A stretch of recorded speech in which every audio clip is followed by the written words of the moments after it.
樂隊 Killer Soap 呢日喺九展開佢哋第一個音樂會，而嘉賓方面仲請嚟 Robin and Candy 同佢哋合唱添啊！哇，今次你哋仲唔開心死啊！開心，真係第一次。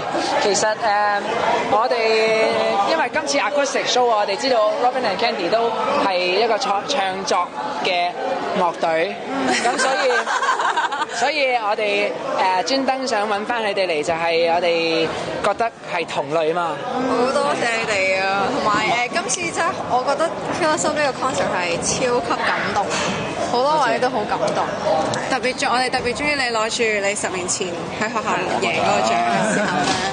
係大家都經歷過呢啲嘢啊嘛，嗰陣時。我真係覺得我哋其實攞咗嗰個台大啲。你覺得咩啊？我覺得我哋兩個有好多要向你哋學習嘅地方。哇！真係好 passion， 好有 passion，同埋好真咯，即係每一隻歌都好。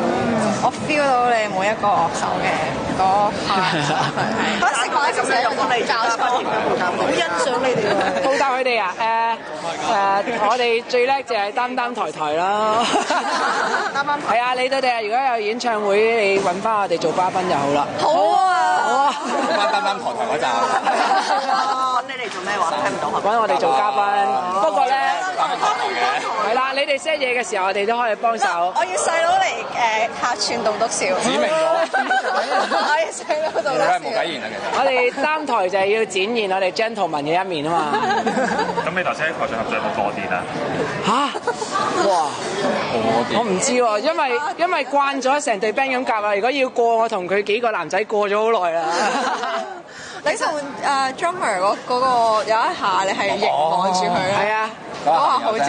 其實係因為佢啱啱係咁串我嗰下報仇。